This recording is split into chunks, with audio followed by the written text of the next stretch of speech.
Hello, everyone. I'm Loch Sue. I am coming from the University of California, professor of ethnic studies, and currently the associate vice chair for research at UC Berkeley.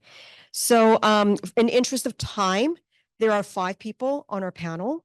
So I am going to very quickly just introduce the people on the panel along with their affiliations. And I'm mindful of the time, so I will give them signals as well, just because this is a few more people than in the other panels. So I want to make sure. Okay, we're going to start off first with Monica DeHart, distinguished professor of anthropology at the University of Puget Sound, where she's also directing the Latin American Studies and Global Development Studies programs there. I'm going to go ahead and introduce the rest of the panel so I don't have to, I could just sit there afterwards. That will be followed by Carol Chan, who is the academic who's from the School of Anthropology in the University of Diego Portales in Santiago, Chile. And then we'll have the next speaker will be Nita Lau, who is the postdoctoral researcher at the Center for China, Asia, Pacific Studies of Universidad de Pacifico. And she has an incredibly interesting itinerary. So I can't resist, but to say that she received her doctorate in international politics at Fudan University and her MA in politics from Tsinghua University. And she is based at UNAM. Is that correct? Yeah.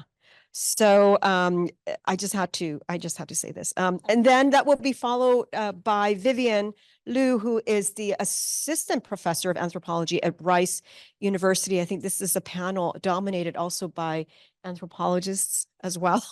So, and all women, yay.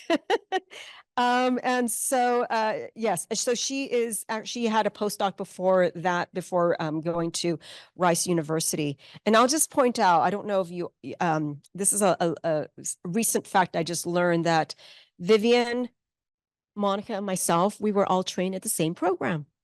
Yeah, so that's interesting to be all here in one panel. And then finally, we have Manjusha Nair, who is the associate professor of sociology, and she's also the director of graduate studies in sociology and a director of the Global South Research Hub at George Mason University. So join me in welcoming all these panelists. Okay, thank you. Great to see everybody here today. I'm going to start us off talking about diasporas in terms of trans-Pacific diasporic flows and multiple Chinas in Central America. Yes, I'm going to start us off with the map. This is a map created by Carlos Li Wong, who was a Chinese immigrant to Central America, arriving in the early 19th century. This was the map that he rendered in order to show his conjuring of the Pacific space and the space of both migration and connections across it. And I want to start here to highlight how these transregional flows and diasporic networks existed, obviously, for a very, very long time. 19th century was not even the beginning of that, but how they really are the product of different kinds of scale-making projects and world conjuring projects. This is the world that Carlos conjured, and it was the product of his migration trajectory and those of many others. And therefore, I want us to use his conjuring as a way of thinking about the words that anthropologist Anna Tseng has given us to think about the way the worlds are, quote, brought into being, proposed, practiced, and evaded, as well as taken for granted. So I want to think a little bit about the kinds of movements and mappings and conjurings that are central to transregional thinking from the perspective of those that are engaged in them and some of the conceptual challenges that they pose for us as those trying to understand them. And I say this because while I have adopted what I'd call a trans-Pacific analytic to look at this, to really think about and privilege the crisscrossings and exchanges and connections that have long defined the region, not simply the history of different nation states on either side, we have to take those seriously when we look at Central America and many other places. This quick rendering here shows you the change in diplomatic relations in Central America between the ROC to the PRC over the last several years. And so it has actually mattered which state you live in and how your state relates to China in this particular moment as a way of understanding your place in the world and the way that you can conjure your own world. So trans-Pacific, but also nation states in this space here. Let's see, 2 screens here. I try to make sense of this in my book, Trans-Pacific Developments, The Politics of Multiple Chinas in Central America, that came out a couple years ago. And there I really just tried to unpack who or what is China in the region, how it matters, especially for Central America. So I'm thinking about this from the context of Central America and the implications of it also for the different forms of China and Chineseness that we see in the region. What I mean by this is one of my central arguments in the book, which is that we have to grapple with the idea, of course, of multiple Chinas. And for those of you that are working on questions of China, this is no surprise, but it's an important one when we think about the meaning of development and China and Chineseness in the region. I'm going to be a little bit quick as I go over this here, but just to point to some of these diasporic histories that I know will get more coverage from some of the other panelists. These 3 Chinas include, for example, the early 19th century diaspora that comes over first sometimes as coolie labor, indentured labor on the plantations, but then gets put to work constructing the infrastructure of Central America, the railways, roads, the canals, and so forth, and become a major part of the modernization project of Central America, not only in that infrastructure, but also as a foil against which national identity, especially whiteness and mestizo identities, are formulated in response to Afro and Chinese identities. Another China is Taiwan. And Taiwan figures here after 1949, both as a development partner and a model of pro-democracy and a model also of horizontal win-win. This is the language of Taiwan also. Development partnership as they sought to support the Central American nations in their trajectory of development. It also references a whole new wave of migrants from Taiwan. These tended to be much more educated, entrepreneurial migrants that came over and were wooed over oftentimes by Central American states to open assembly plants, to invest, and to start businesses in a way that were very different from the kinds of models of commercial interjection that the original diaspora had, which you see more in terms of family restaurants, laundries, and stores, and much small scale of commerce. So Taiwan is another part of the multiple Chinas, and an important one because it shapes for over 50 years Central American ideas about what development is, right? What it should be. It is one that capacitates people, trains them, tends to be mobilized in this very reciprocal and collaborative way. And that's going to matter as we move to the third China, right? Which is the PRC, which has established relations increasingly, as you saw, with the Central American region over the last 2 decades. And what's important here is that PRC presence manifests in terms of both embassy officials, state policy banks, all sorts of construction firms, and that means both the experts and engineers that are brought over to do that work, as well as the workers that are often imported from China to do the work, and also a whole new wave also of PRC mainland-based entrepreneurs and others that are coming over, tourists that are coming over. So we have multiple forms of China in the region, and I'm going to highlight here just some of the ways quickly that those manifest on the landscape, right? So Chino or Chineseness in Central America can be both the sort of historical ethnic community that you might see in a Chinatown or a Chinese restaurant, but it's also the big shiny new public goods and infrastructure like a national stadium in Costa Rica or the brand new Salvadoran library. It is also workers, these Chinese workers that were imported to help build some of this infrastructure and who are re-racialized again as sort of a reimagining of those old railway workers, oftentimes spoken about in the same kind of racialized terms.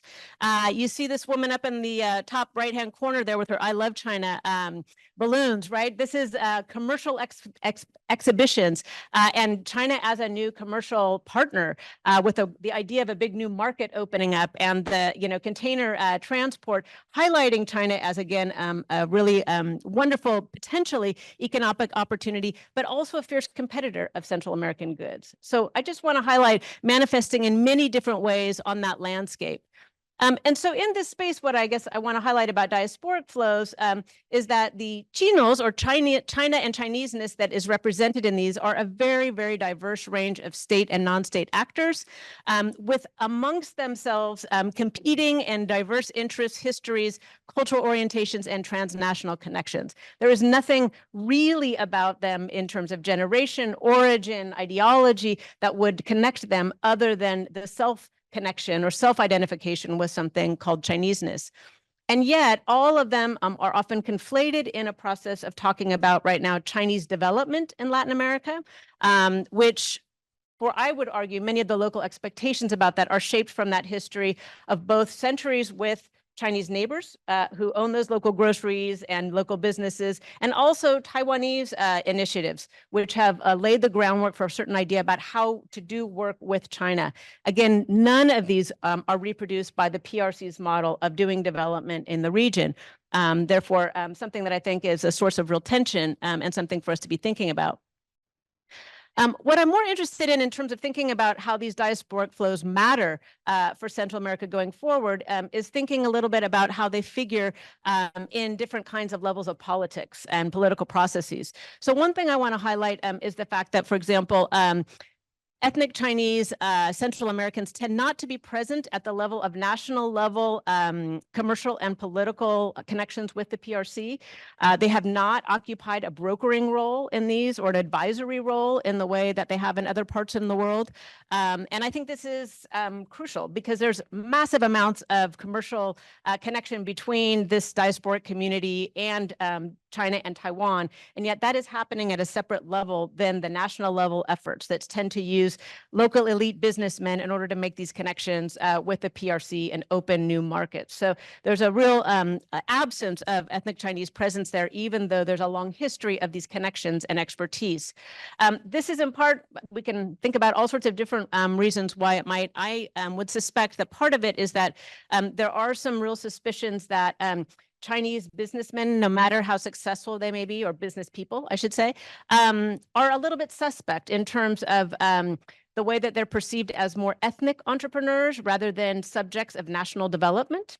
So there's been a worry about recruiting them to the national project of development in a way I think that others with much less experience or information have been recruited. I'll also say from the side of the Chinese community, there is the age-old injunction of don't get involved in politics that I think that has kept many of them from leaning into these roles. And their history, many of them that came in 49 or 89 or at different points where they have a strong memory of tension with the communist regime in China, to stay far away from the political system and to do their work in other realms. So I think there's tensions on both sides, maybe connecting to that. I'm going to mention very quickly, because I know other people will speak to this. There's also a process right now of changing relations with the embassies. I remember, for example, in Costa Rica, when Costa Rica changed from the ROC to the PRC, there were a lot of complaints about the new Beijing embassy representatives, that they didn't understand diasporic community, that they thought they weren't real Chinese. They saw them as sort of failed Chinese subjects and would say they don't even speak Mandarin, right? Who are these people? That has changed as new waves of Chinese ambassadors have come over with experience in the region, with a real effort to reach out to the diasporic population and see them as a valuable lever or ally. And so there is much more interaction now between the vast numbers of Chinese associations in the region, including the very formal ones housed under the Federation of Central American Chinese Associations. But an interesting change, I would say, on the part of associations, right? A real, on the one hand, in the beginning, trepidation toward working with the PRC, again, because of some of these historical tensions that many felt vis-a-vis Beijing. A growing warming of those relations, I would say, over time, as those embassies have become more attuned to who and what they are. But also some interesting new associations. There's at least both in Guatemala and in Costa Rica, the aging out of some of those old associations and new generations of associations that are built around much more mixed ethnic Chinese populations that have very, very different kinds of interests and are interested in working with the embassies. They do not have the baggage of a communist China or a worry about the PRC in the same way, and tend to be very celebratory of the possibilities that China can bring, and none of the the potential tensions.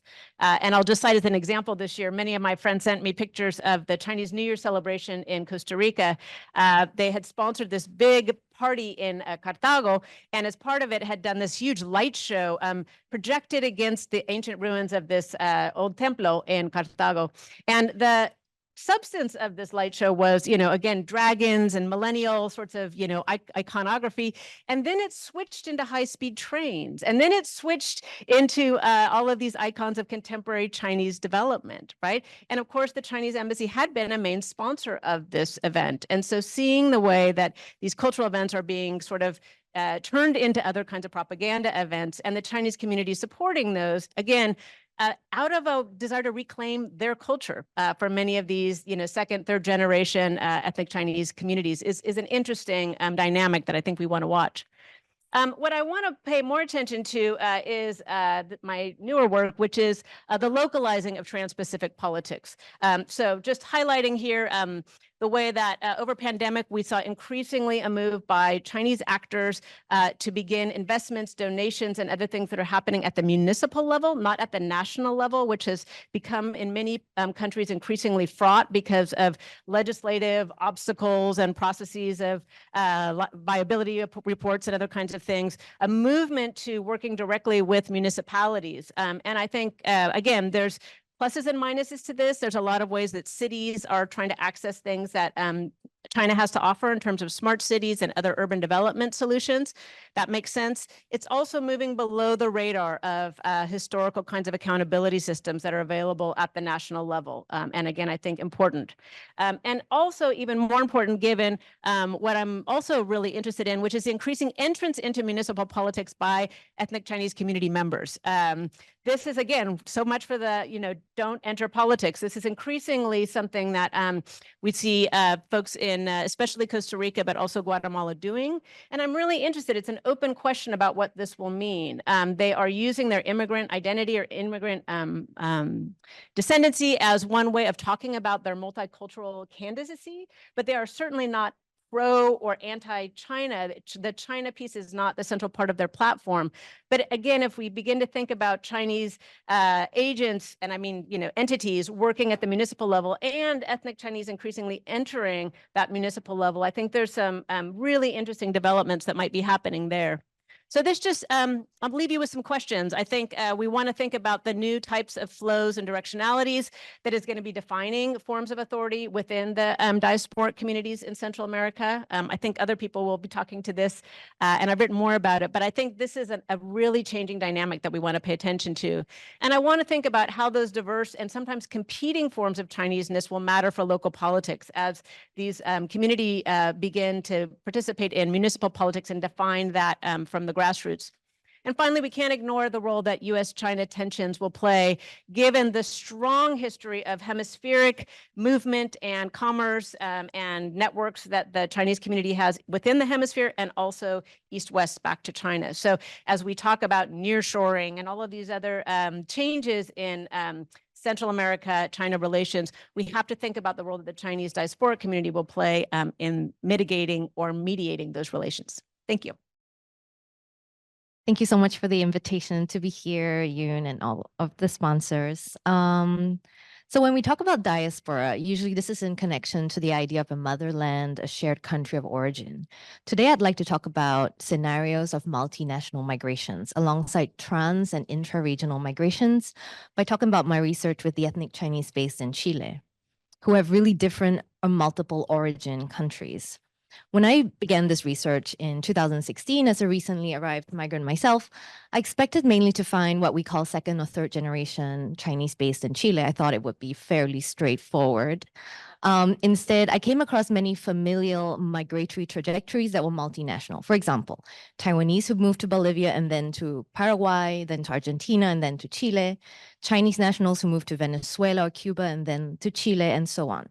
So ethnic Chinese youths born in these Latin American and Caribbean countries sometimes also had the opportunity to live and work in Taiwan, China, or Hong Kong for a few years in their early 20s, and then decided to move back to Latin America. So these multiple mobilities were really fascinating. And through the study, I realized that the Chinese mobilities in Latin America and the Caribbean have historically been also intra-regional. So I'll skip through this context that Monica has generously provided for us, the historical presence of Chinese in the region.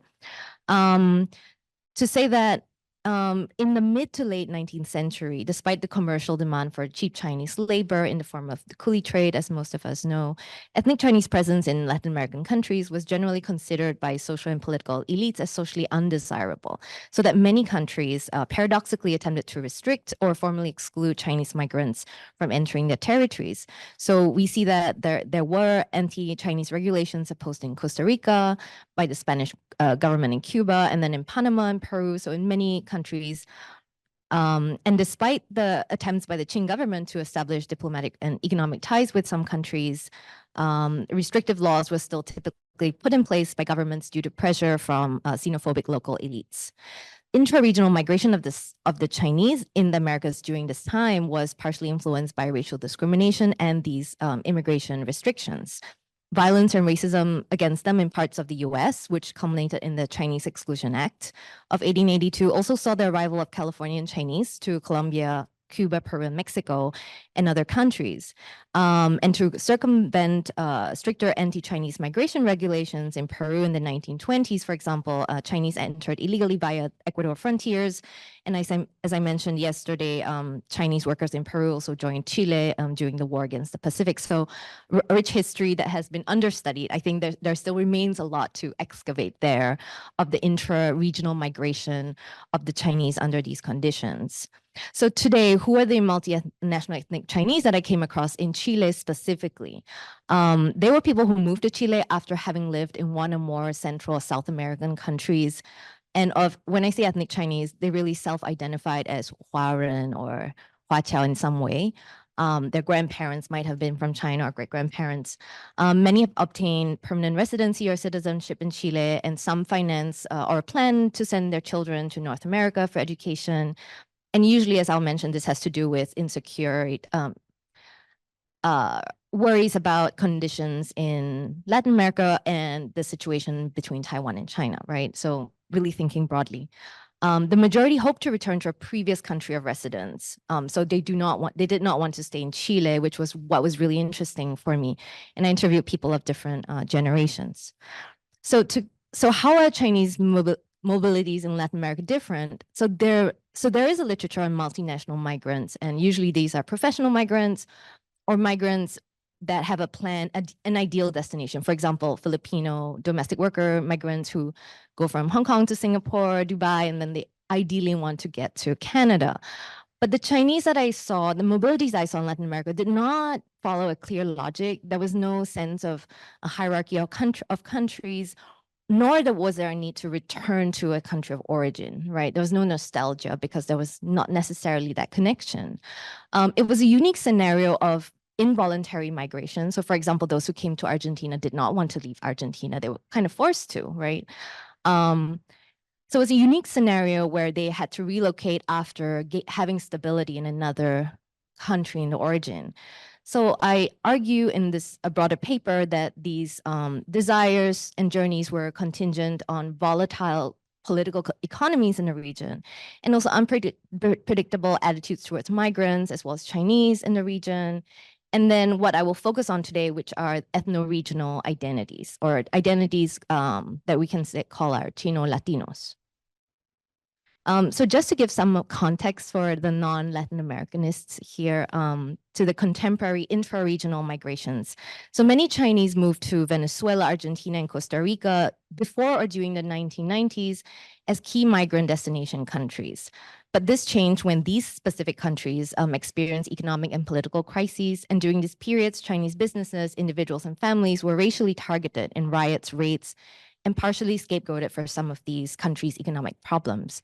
So Chinese migrations from these countries then should be understood as partially involuntary and provoked as much as by economic reasons as the racialized insecurity and violence that they experience. And most of the time it's hard to separate because they ran shops, right? And their shops were attacked. So it was both economic as well as the racialized aspect of their experiences. So just to show a couple of examples, here Javiera is Venezuelan Chinese. She moved to Chile. She talks about how Chinese families experienced the Venezuelan crises in very racially specific ways due to perceptions or stereotypes of Chinese as being wealthy or better off. Tai is a supermarket owner who moved from Taiwan to Bolivia, then to Argentina and to Chile. We can see in her narrative the involuntary nature of her relocation, and she explicitly talks about her attachment to Argentina. So every year she returns to Buenos Aires to see, to be in Chinatown, to meet her friends, and she hardly returns to Taiwan. And she doesn't want to stay in Chile, where she's a citizen and has lived for 20 years, right? And Jonathan is a young Venezuelan Chinese who speaks about how he moved to Taiwan as a young person and then returned to Latin America because of opportunities in the region. And when he talks about opportunities, he really means opportunities due to the Greater China presence in the region, right? He talks about how his professional value is in bridging linguistically and culturally both regions, that he's more able to do in Latin America than in Taiwan due to the direction of the capital flow. And then we have Felipe, who went to Ecuador from Taiwan as a child, and then as a young person moved back to Taiwan, back to Ecuador, and then to Chile. And he talks about how here he shares how his father valued Ecuadorian citizenship, and it was such a great thing that they have now stability being of Taiwanese origin, right? And then when Felipe eventually got Chilean citizenship, his father also celebrated this. So we can see this as beyond nationalistic identifications in this family narrative. It becomes evident that citizenship and permanent residency is not tied to a single country, but more broadly to such families signals long-term security and stability in the region, where Taiwan's precarious future looms in the background of these discussions, and also the historical displacement of the Chinese in the region. Getting citizenship really means something different. Okay, so now I want to devote the rest of time talking about Chino-Latino identities as ethno-regional identities. So several ethnic Chinese based in Chile spoke about how in their countries of birth, such as Ecuador, Panama, or Venezuela, local perceptions of Chinese as dirty, illegitimate, or negatively impacting local economies drove them away from these particular Latin American countries. So Felipe generally said he had a great experience with Ecuadorian friends, but the broader experience in society, racism, right, meant he didn't want to stay in Ecuador for many reasons. But so he knew he didn't want to stay in Ecuador, and there were many like him in different countries.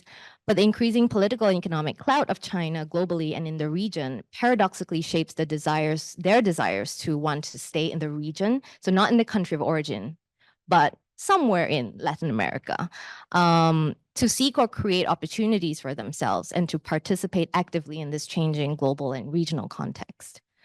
And also because of language, right? So many ethnic Chinese youths that I spoke to have extensive regional networks due to contacts from Mandarin language schools in their respective countries. By countries, I mean Ecuador, Panama. And they also befriended other Chinese Latin Americans during their education and work experiences in Taiwan and in China. So these youths described an affinity that exists among the Chinese who speak Spanish and who meet one another in Asia in a mutual recognition of their unique subjectivities as Chino-Latino. Apart from their own intra-regional mobilities, meeting other Chinese who grew up in other Latin American countries shapes their subjectivities and awareness of Latin America and China beyond their nationalistic identifications as, for example, merely Chinese Venezuelan or Taiwanese Ecuadorian. In contrast to current studies of transnationalism broadly and of ethnic Chinese and Latin America in particular, these mobilities described here also illuminate the regional nature of these people's attachments, networks, and mobility, as opposed to only ethnic or nation-based identities. And so maybe we could think about it as a way to theorize or think about the regional and transregional, how these mobilities are connecting the region in an unexpected way, and how Latin America is imagined or connected, by these Chino-Latino youths. So thank you very much. Okay. Hi, everyone. Thank you for inviting me. I'll try to be brief. My last research focused on resinicization trends among the overseas Chinese in Brazil and Mexico. Initially, I was studying ethnic business networks and came across with studies and news reports citing several cases across Southeast Asian countries where it had become popular to demonstrate one's Chinese roots or connections. especially in terms of some politicians seeking to gain local popularity. I started noticing similar patterns when I was conducting interviews to Chinese associations leaders in Peru and Mexico. So I decided to open another track for my project and study more directly this phenomenon. Some authors argue that beyond official pronouncements, popular culture in Southeast Asia has been instrumental in disseminating these positive images of Chineseness and the Chinese. But in Latin America, popular culture has not really been a channel for the revival of this, for this trend of revival of Chinese roots. So first, I am more inclined to take into account the role played by the reception among overseas Chinese about China's economic rise and China's own diaspora diplomacy. Since between some of these groups in the countries I've surveyed, Chineseness, referring to Chinese roots and not citizenship, has become a strategic and flexible identification. But another part of the story are also the recent efforts of some anthropologists and historians, many of them Chinese descendants themselves, in researching about the history of the Chinese in their country, and it's one that has been oftentimes neglected. So on the first facet, overseas Chinese have been historically seen by the party state as an important resource to support China's economic development. More recently, they have also become a channel to improve its relations with the world.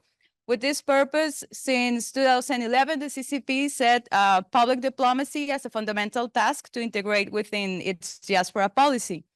So one goal for China is to expand the presence of its companies and products in foreign markets. So in the face of this, political actors at different levels have been motivated to expand the globalization and localization process of networks in Latin America.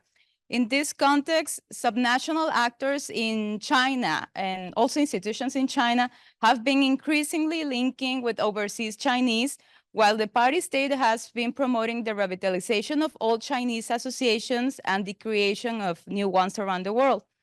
So these contemporary Chinese associations, despite responding to different modes of organizations such as professional, friendship, business, they commonly represent those provinces in China where emigration has been historically sizable, such as Fujian, Guangdong, Zhejiang, and where the party state has promoted industrialization and development projects closely related to the overseas Chinese and has implemented measures to support overseas Chinese businesses. As such, these associations exhibit an important business and transnational component. Some examples are the Young Entrepreneurs Association in Mexico and the Guangzhou and Fujian Association in Brazil. In terms of sister pairings between cities and provinces that have also generated productive collaborations in Latin America, in some cases, even Chinese associations leaders, commonly naturalized Chinese, but even descendants, are the ones that have undertaken the task of connecting with provinces and municipalities in China and nurturing the localized relations. So it is estimated that by 2023, there were around 198 of these arrangements in Latin America, being the provinces with the most of them, again, Guangdong, Fujian, and Zhejiang. And regarding improving the image of China and the Chinese, Xi Jinping has proposed to go beyond official channels with the help of the overseas Chinese. In this regard, there are some instances in which subnational actors in China and Chinese associations have collaborated, such as during the COVID-19 pandemic via donations, like Monica said. So in the face of the opportunities that arise from China's diaspora diplomacy to reach to the region, some overseas Chinese have sought to join these efforts via their associations, highlighting their roots as a key strategy in the process. In other cases, this juncture itself has generated momentum for the revival of Chinese roots and increasing their visibility, even if some of these groups do not seek to insert themselves into the diaspora diplomacy structure, because some governments are now more willing or displaying a bigger interest in approaching or mending ties with these groups.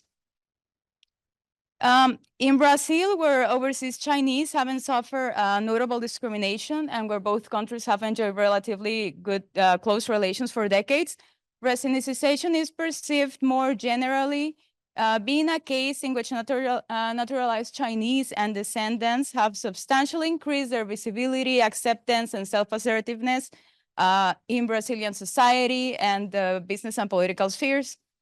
Besides the cultural organization of events and the fusion of traditional elements such as TCM or Kung Fu, the Chinese often contribute with charities.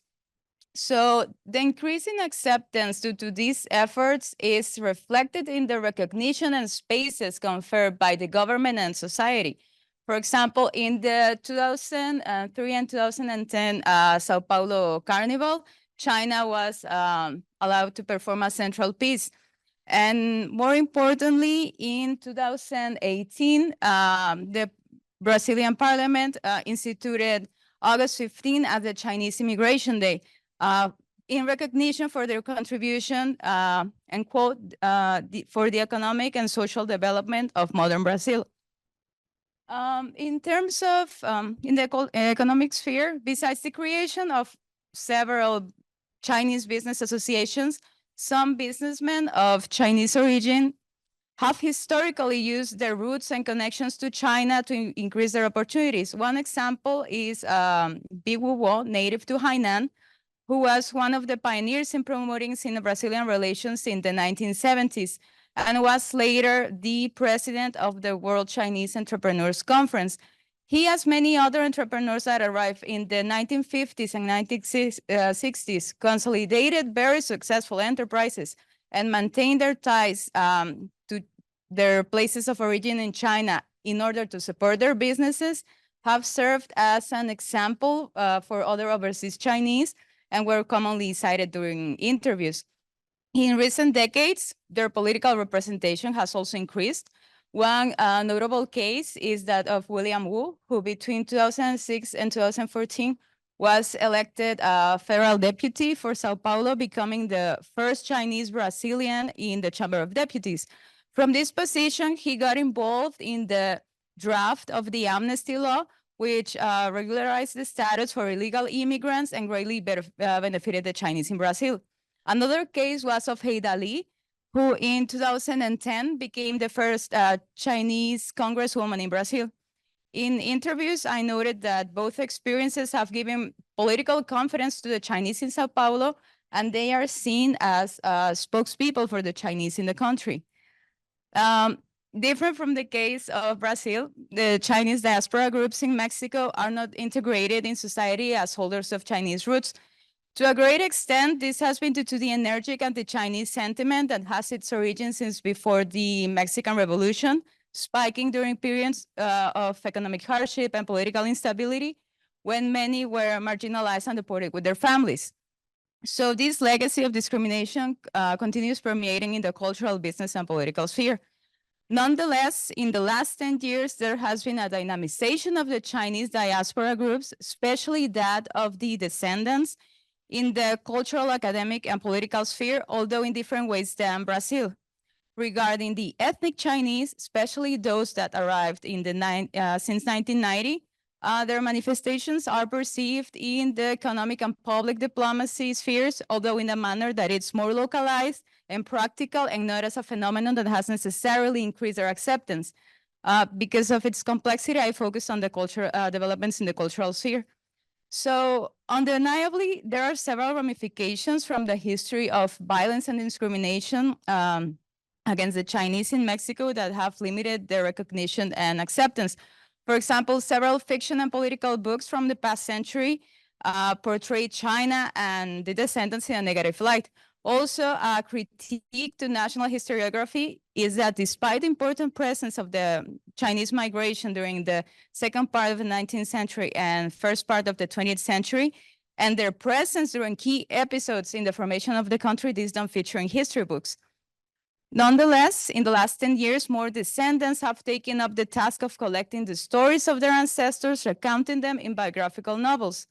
In interviews, also some As Descendants Association's leader elevated their role in collecting the names of Chinese descendants and motivating them to trace their family trees and inquiring about their stories.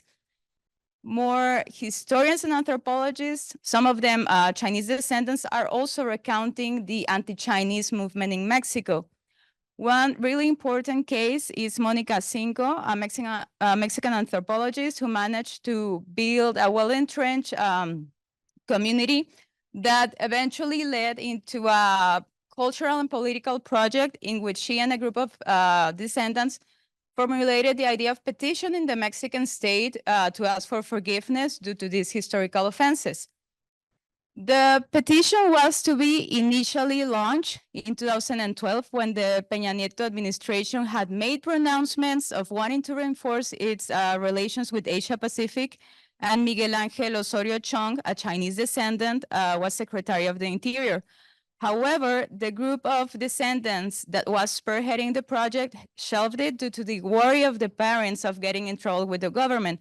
These were second-generation Chinese who had directly suffered from violence and had been deported, expelled from the country. So the opportunity came when the López Obrador administration launched a project to pacify the country in 2019 that consisted in acknowledging and offering formal public apologies to victims of human rights and systemic violence. And soon the government reached this group of descendants to ask them to elaborate the project. The formal act, which the Mexican state called Appeal for Forgiveness for Offenses Against the Chinese Community in Mexico, took place in May 2021 in Torreón, Coahuila. According to interviews, committing to this project involved repairing and overcoming the denial that not only the Mexican state practiced about the historical episodes, but also that practiced by the first-generation Chinese who did not recognize the descendants and even their own denial. So from these efforts to construct a collective memory, the Chino-Mexicanos have started shifting from a place of denial and fear of having a Chinese background into one of empowerment and pride. However, from interviews, I gathered that this process of reconstruction and self-assertiveness of the Chinese descendant identity is imbued with difference, not only from those that non-Chinese that look down on them due to their mixed race, but also from old generation Chinese and new migrants who consider themselves original. So the situation complicates the question which Chineseness and which Chinese we're talking about.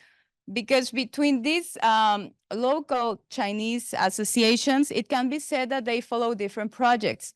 Concerning those comprised by ethnic Chinese, both old generation and new migrants, they have sought to develop business links with China and have structured their identity informed by China's economic rise and the opportunities presented by the diaspora diplomacy.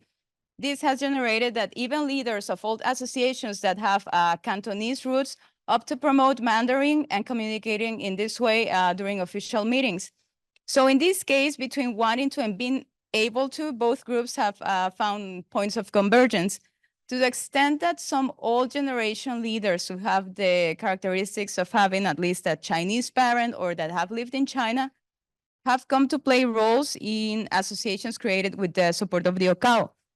As for the descendants, they have not sought to constitute or present themselves as necessary nodes between China and Mexico from the perspective of the diaspora diplomacy. They primarily present this cultural and political project to the interior, informed by the previously neglected history of the Chinese community in Mexico. So in this facet, they have a clear moral authority spearheading the project, and that is of the academic leaders of the Chinese descendant community, such as Monica Cinco. However, on matters where there is no distinguishable authority, such as in terms of demonstrating elements of the Chinese culture, each group is constantly reworking the meanings of Chineseness. Thank you. Okay. Hi, everyone. Good afternoon. Thanks so much for being here. And I just wanted to, okay, that's okay.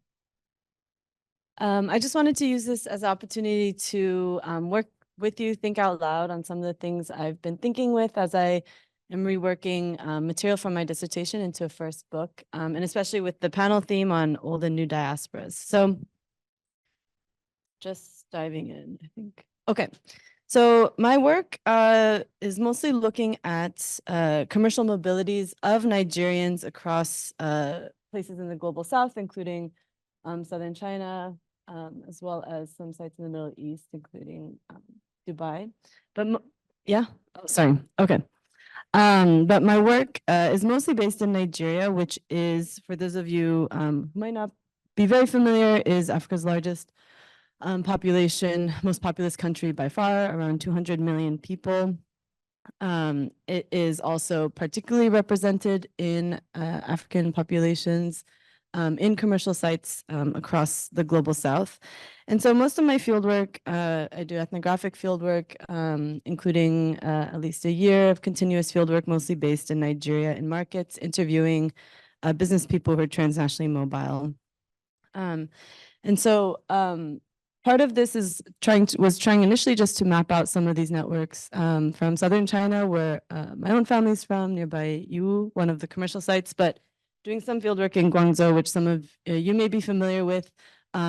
This is just some street scenes from southern China that are very much oriented towards African businesses, as well as a little bit of some connections as well in Dubai. This is just an image to give you a sense of a wholesale mall where you can buy anything you can dream of, rugs, high heels, tiles, something glamorous to bring home, but again, oriented towards wholesale merchants. And then a little bit as well of a new node, especially that's, I think, risen a lot post COVID, especially in Istanbul.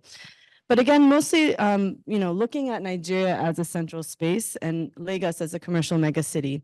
So one of the things I observed from my fieldwork here was by the time my dissertation ended, most of the people I had met during preliminary research abroad were already back in Lagos. And so interviewing people, situating themselves not just as business people with their business partners, but also interviewing siblings, friends, girlfriends who would later become wives, etc.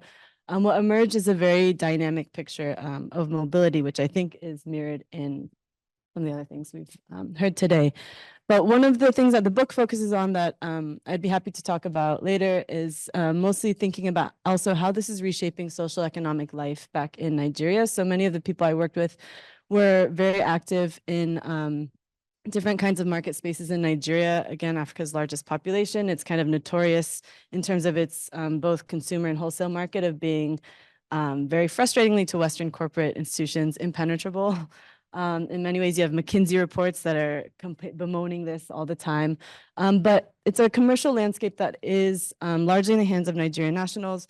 You have very decentralized forms of market making. Many of the people I worked with were involved in co-financing, constructing, and these kinds of commercial spaces that were then extremely monopoly resistant in many ways and actively defensive against both corporate and non-Black foreign actors in these spaces. So what I wanted to think about for today is different ways that, just very quickly, history entered into these conversations. I often want to talk about, the present as an anthropologist, and people are very interested in talking about history. So different kinds of histories emerged in these market spaces in terms of more recent post-colonial ones. So markets would shut down every year when I was doing my work. Around commemorations around the Nigerian Civil War. There are also ways in other kinds of historical moments were regularly marshaled during during my fieldwork, including, for example, just policies from the 1970s that were called indigenization, that were explicitly anti and decolonial in orientation and trying to carve out Nigeria's economy, and this specifically refers to commerce, as a domain for Nigerian nationals. So thinking about Nigeria as this nexus of, yes, there's these connections with global South places and specifically China, but also a range of other spaces, and as a nexus of kind of historical moments that are transregional, transoceanic, transcontinentally connected. So one of the things I encountered as well was just a whole range of different kinds of trajectories that again include China, but also other destinations. China represented around 40%, I would say, of the people that were going abroad from the people I interviewed, but in an array of other places. And so how I ended up trying to think with this was through the idea of diaspora, which is both very much used in Nigeria in terms of a long historical consciousness around diaspora. This is a Nigerian bank website. You can see diaspora credit card even. And also the Nigerian government has attempted, like many global South states, to try and formalize connections with diaspora. This is a diaspora commission. You can see mostly oriented towards kind of UK, US, but also China is in there. This is a product of Zoom, of course, era. But we can think of Nigeria again as kind of connected in a whole range of ways. And this term is being used there and also in academic ways. So one of the I've been trying to draw on literature on diaspora in terms of from the Black Atlantic. So thinking about how people are not naturally inherently connected through what we think of as biology or ancestral genealogy or descent, but rather the understanding of diaspora is actively constructed, not singularly by one force, right, but by a whole range of people, cultural practices, political projects in and of itself. And I also think kind of bringing together not just African studies, Africana studies, but also how diaspora has been talked about in other spaces. So including Asian studies, Asian American studies. I was thinking with Shelley Chan's book, Diaspora's Homeland, but thinking about how modern Chinese nationalism is in fact deeply shaped by diasporic or understandings of diaspora engagements. So I guess just very quickly, also wanted to pivot, I guess, just to think about some of the stakes of thinking about these mobilities, the idea of diaspora challenging the temporal fixedness of the nation. So I cannot have these 15 minutes and not talk about what has been weighing on my mind. Okay. And over the last day, I have been very distracted, receiving texts nonstop from my colleagues in Texas, both at the University of Texas in Austin, where state troopers have been sent in to arrest dozens of students who are protesting about genocide in Gaza. And this was going to be a video just from Twitter of state troopers on a university campus in Texas, but is very much could be anywhere in the country right now. I think these are the conditions of knowledge production that we are all working with. United States is not unique in this, but definitely flaring up right now. And I wanted to mention, I guess, and trying to think about these kind of translocal, transnational analyses. One, if you have been to demonstrations in the past few months, you may be familiar with this chant. It goes, "From the belly of the beast, no justice, no peace. From the belly of the beast, no justice, no peace." So from the belly of the beast, this is an American chant for a global American moment. It signals that people who are saying this are saying, we are in the belly of the beast. We are in the heart of empire. We are not separate from what is going on. And dominant media narratives, particularly in the past week, have accused students, for example, of being naive, of not knowing as much as the experts. Indeed, area studies frameworks might suggest that what's going on is very complicated. The academic impulse is to add nuance. We should hold a variety of perspectives. To understand a regional or Middle Eastern conflict, we should have deep history of knowledge in these regions. But it's also precisely those with deep knowledge of these regions and historical contexts that have in turn educated us about how it's a global history imbricating actors across the world, including the United States. And these are the kinds of histories that students are tuning to right now, making connections between European colonialism and nationalism and domestic militarization of police forces and global American investments in war industries.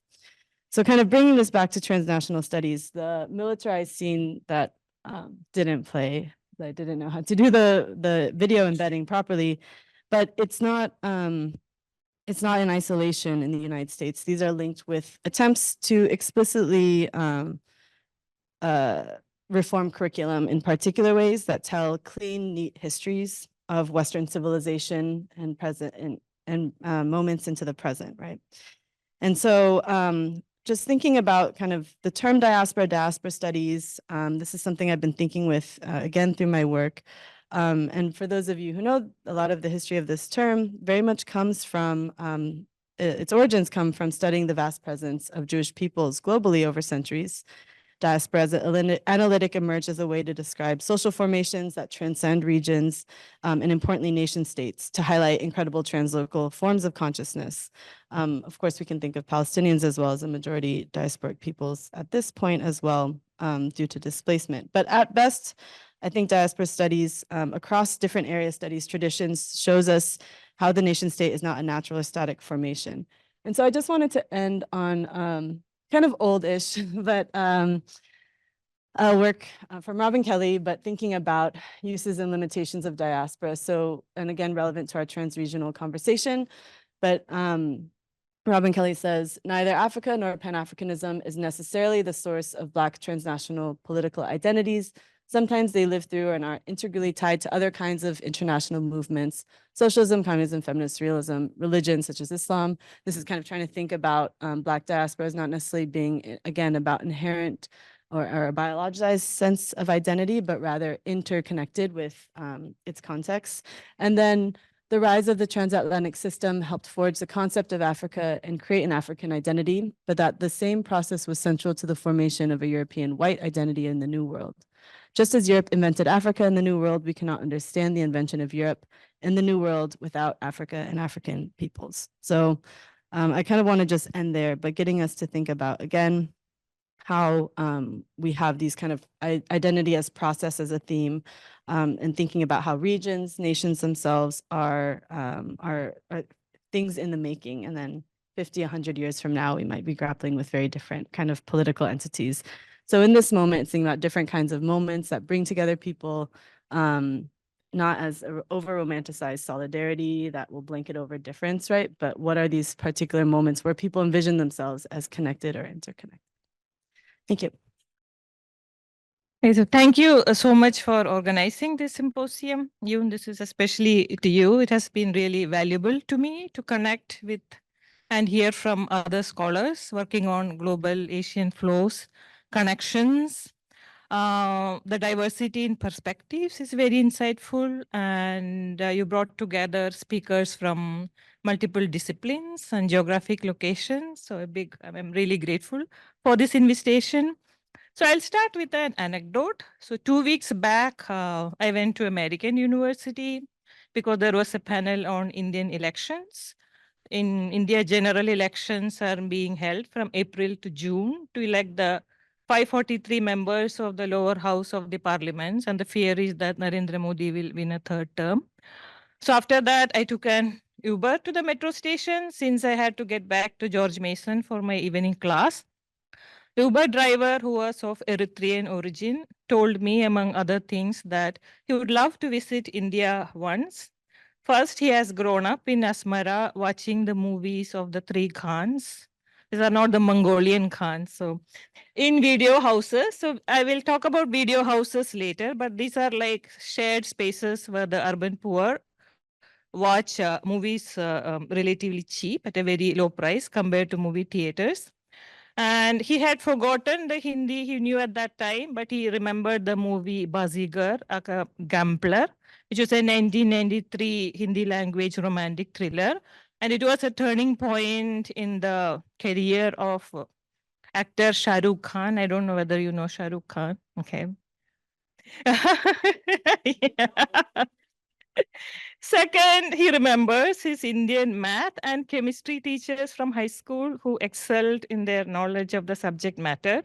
So this reference to Indian math and chemistry teachers, mostly by middle-aged people, ranging from taxi drivers, church gatekeepers, to even emergency room doctors, and to Bollywood movies, mostly by the younger generation, on wayside eateries, factory shop floors, or random street conversations, was a persisting theme in my casual conversations with people during my research visits to Ethiopia. So I began my research on Indians in Africa by looking at Indian FDI flows to South Africa and Ethiopia, and attempting to look whether they provide any potential for African development. So the recent Asian engagements in African development through investment, trade, aid, and technology transfers have been criticized harshly as neocolonialism, repeating the centuries-old subjection of Africa, colonization, and capitalism. A lot of this frenzy, especially in the Western media, come from this irrational fear of China, accusing China of labor bondage, debt trap, and so on. But there is also a more experientially grounded anguish among African scholars and activists, drawing from works and revolutionary and critical Pan-Africanist works of Walter Rodney, Kwame Nkrumah, Julius Nyerere, and Amilcar Cabral, to name just a few. Nkrumah said that neocolonial control is exercised by paying the civil servants who can dictate policy, and monetary control over foreign exchange through control of the banking system.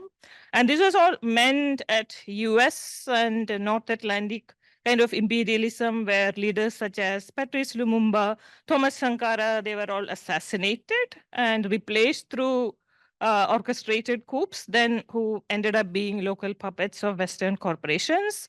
And it is said that China, through its soft power, it is a strategy to attract through cooperation, then through coercion, and through non-interference in domestic policies.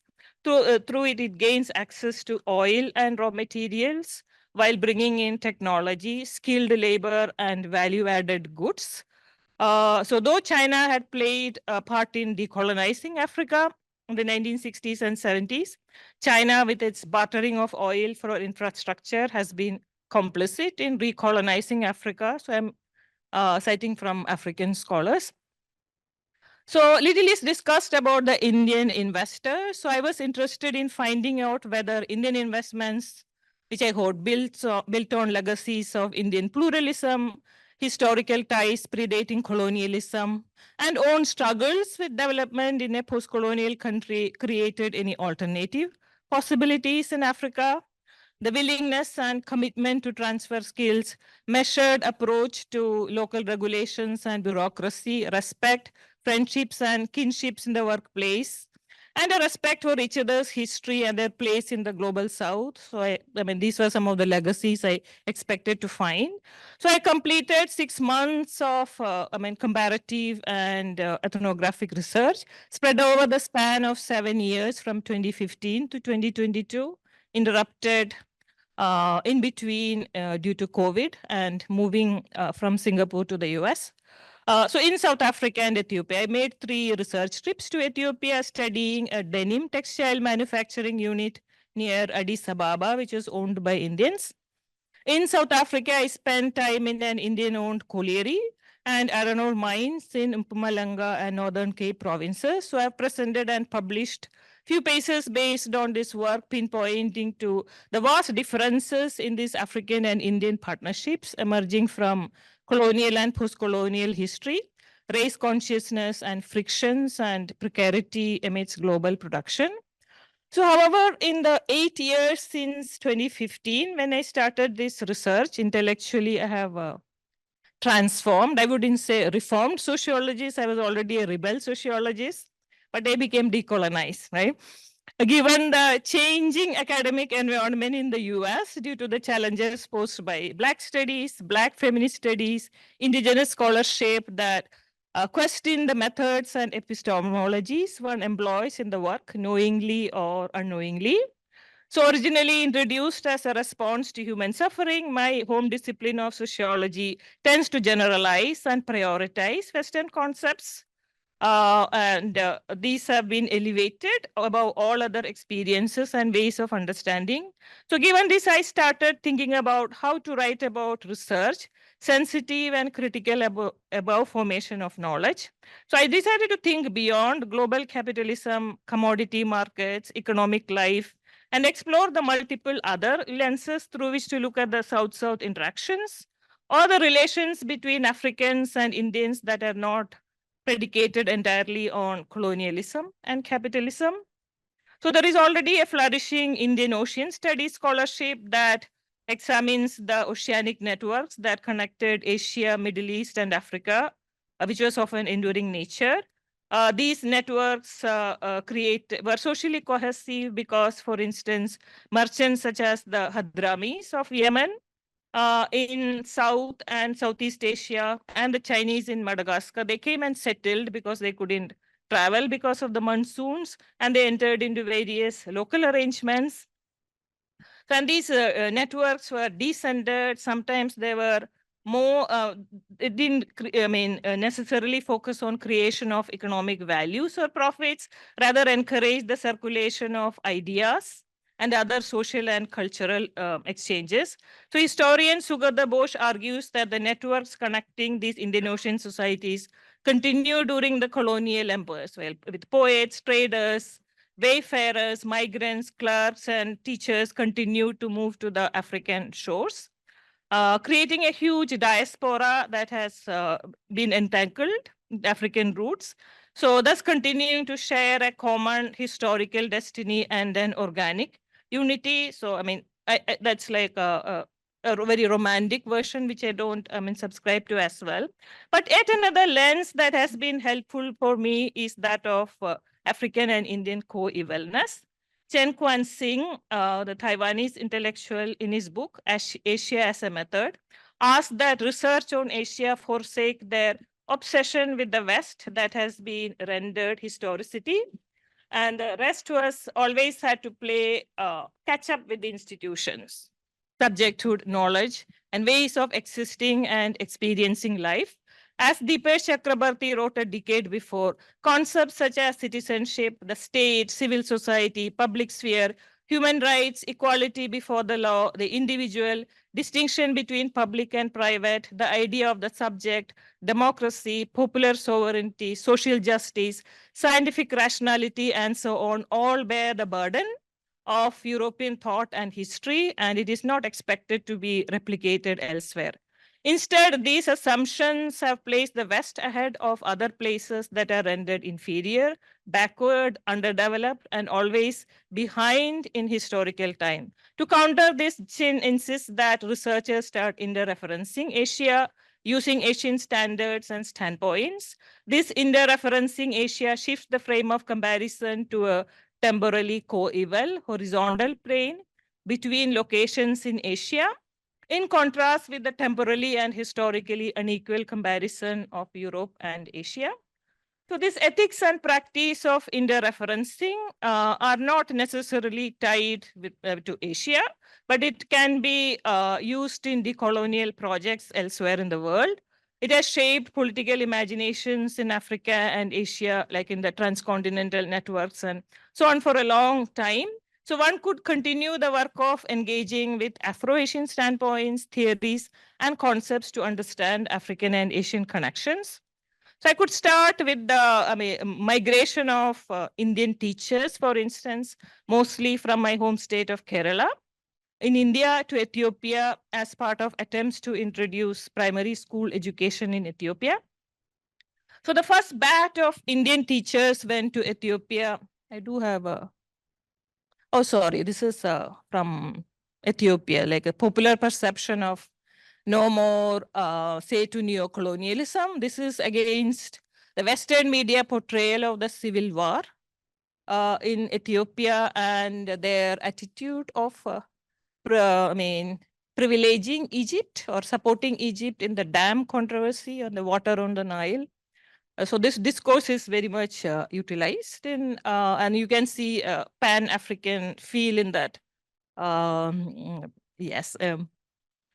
And yeah, this is from the denim manufacturing factory, which is sourcing African cotton, and that is how they advertise the factory. And this is a little unsettling because these factory workers are participating in the International Yoga Day, which was passed by the UN General Assembly, inspired by, yeah, so this is, I think, a part of Indian soft power project. So this, so, all right.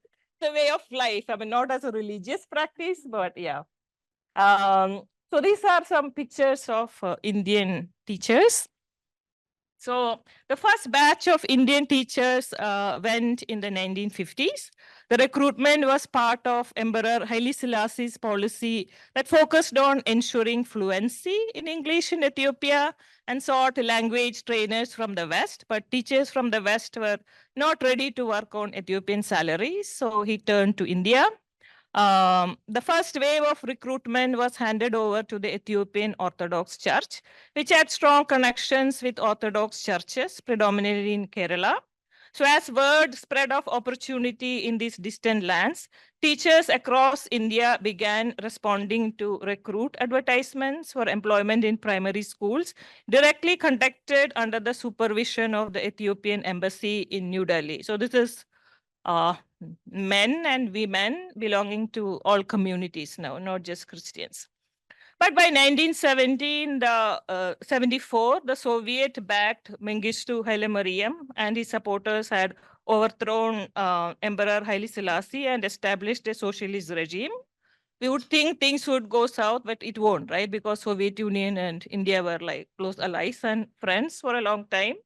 But this was really the peak, because this was when the maximum number of Indian teachers reached Ethiopia.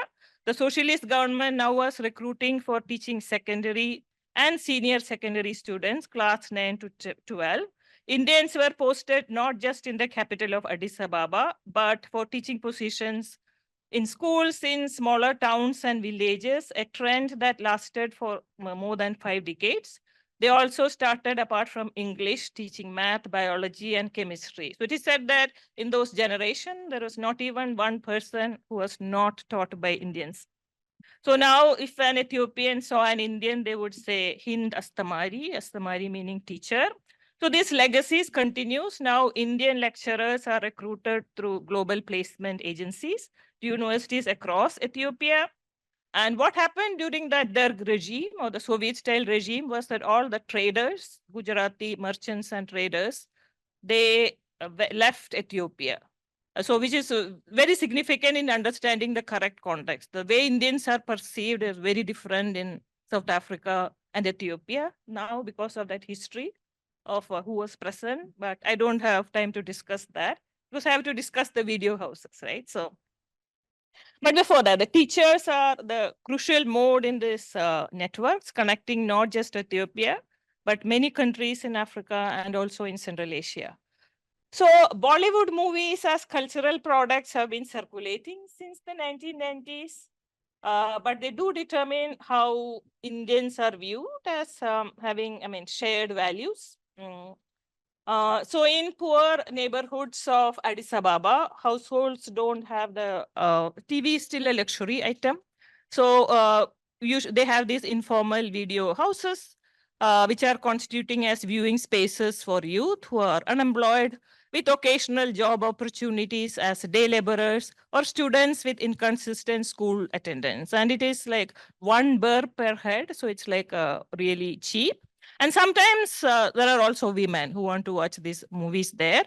So usually there are the seating arrangement is for 20 people, but there are 80 and 90 people in poorly ventilated rooms. And they are like, by the end, the sweat is dripping down everyone's face.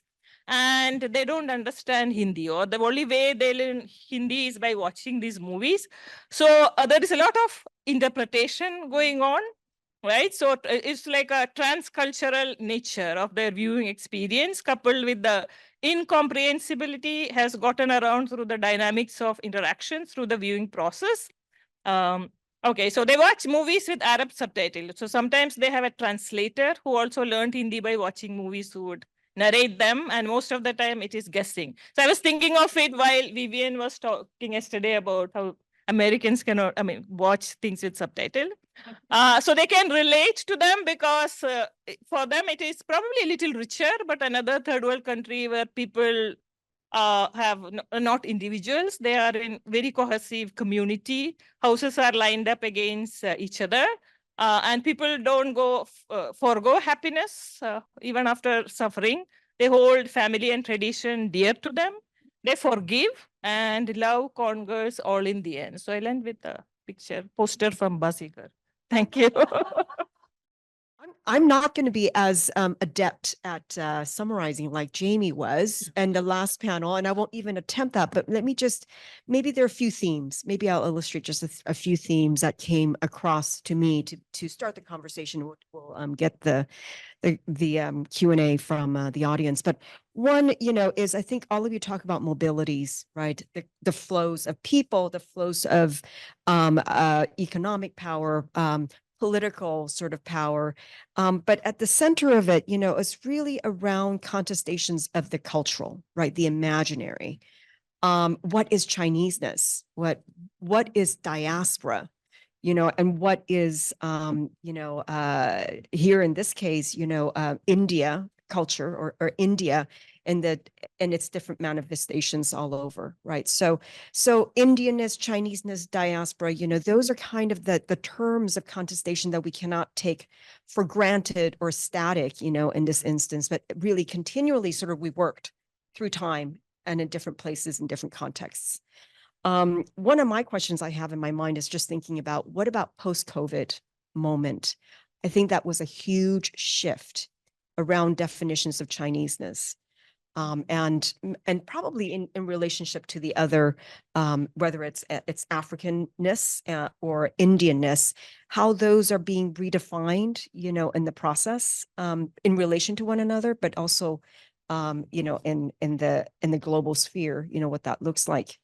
Another thing that, I kept thinking about was this construction of these multiplicity of ideas and how it's working in the present condition of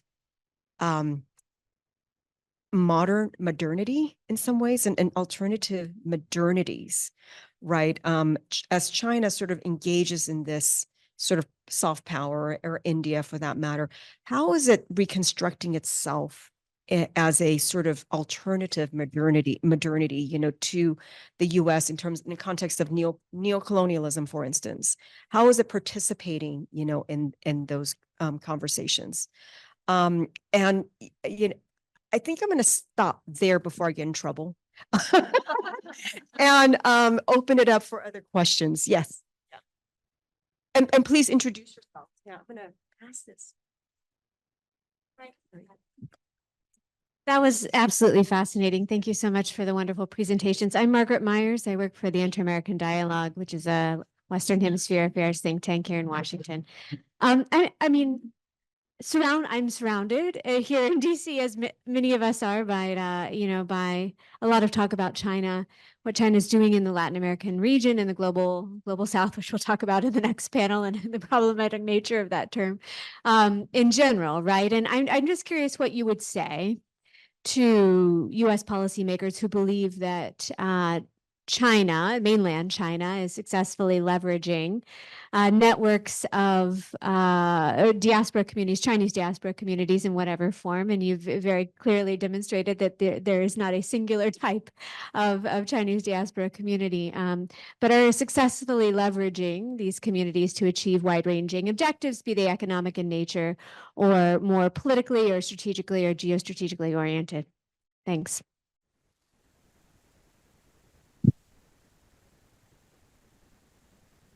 Oh, yeah, let's select a couple of questions and then we can all have. Right. I also have a question from audience online. So Portia asks, have any of the speakers reached out to any of the UN forums, such as the United Nations Permanent Forum on People of Africa Descent, reached out in terms of adding value to the conversations about definitions of diaspora? With gratitude, Portia. Sorry, what? Yeah, can you read it again? Oh my gosh, sorry. Yeah.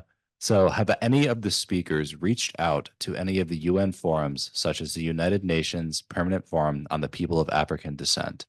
And they just define reached out in terms of adding value to the conversations about definitions of diaspora. Yes, I have a quick question for Manjusha, and but it applies, I think, to many. I'm curious about the teachers, and they were using English as a medium, and wondering, are they bringing a colonial or an educational model with colonial legacies And how does the ongoing presence of the colonial and its reconfiguration in these contexts continue to matter?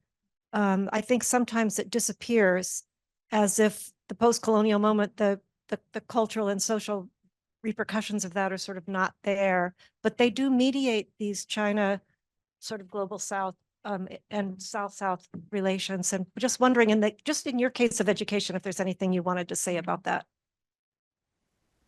One more question. Okay. Last question. Yeah, I think I'll pose the question of, I think most of the presentation is very fast, we're focused on kind of India and China in this region.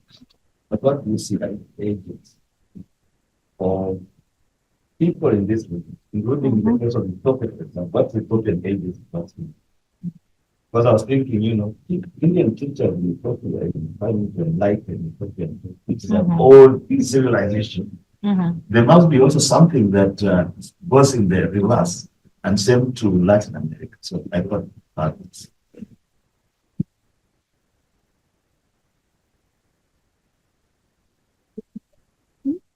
Yeah.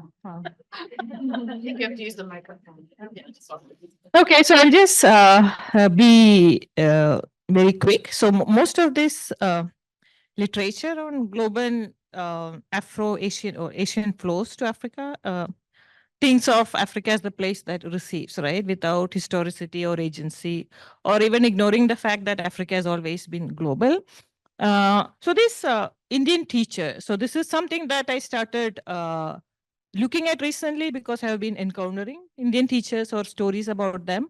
So it's a little bit, so there is a starking difference between the colonial civilizing missions than these. So these are actually unemployed people looking for jobs. I mean, especially the state of Kerala, which is the highest rate of educated unemployment, right? Everybody has graduate and everybody take that additional degree to get a certificate of education.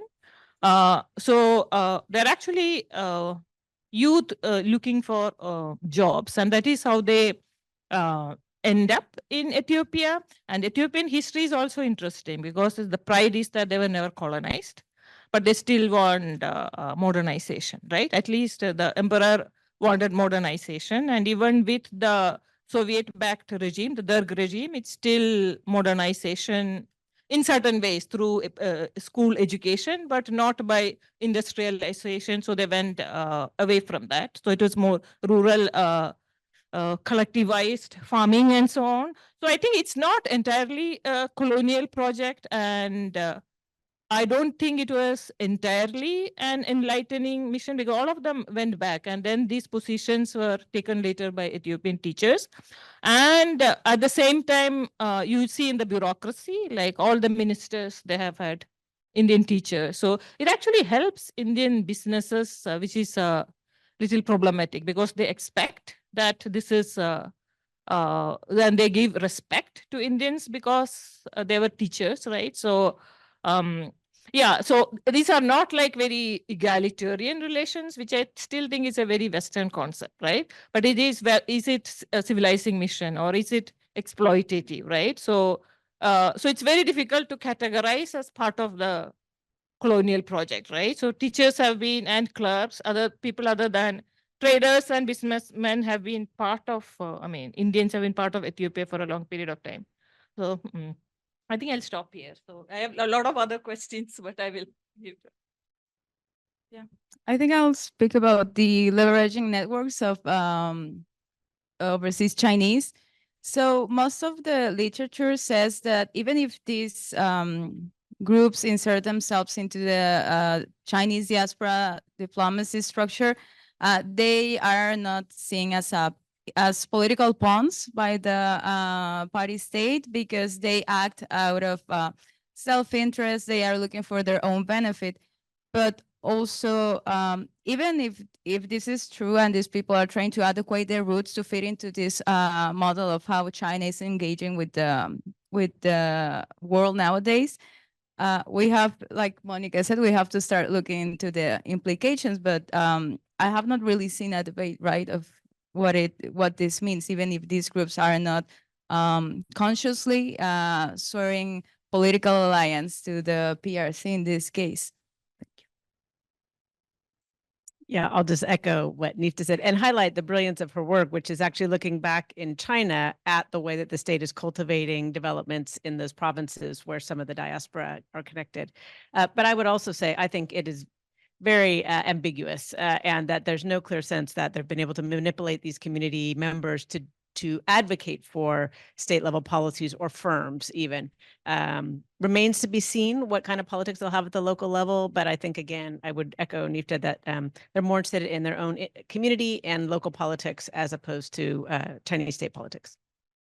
I just add in the case of Chile that the answer is also no, that as you know, so I won't elaborate. Yeah.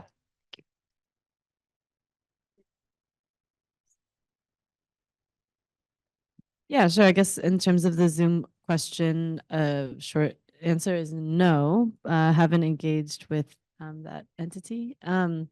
However, I think that it's clear the African Union, a range of states, Nigeria is not alone by any means. Ghana is a very, illustrative example of government initiatives trying to explicitly think with the term diaspora expansively, of course, for their own ends, including peoples who we, again, may not think of as, biologically necessarily descended immediately that we could trace, let's say, through a DNA test to the modern day nation state of Ghana, but is actually very expansive in their program in inviting people, for example, Black Americans to come on pathways to citizenship, et cetera. And so, I think we should think with those different ways, as I think has been mentioned here in terms of creation, state visions, creations of infrastructures, creations of these programs. They're using terms, they're going to use them for their own means, but there's other ways that people remake what these programs do according to their own life projects, right? And so, as we look, I think with the anthropological, sociological bent of this panel in terms of people's life trajectories, you have these state visions intersecting with what people will actually do themselves, which oftentimes is much more complicated than any state vision would like it to be.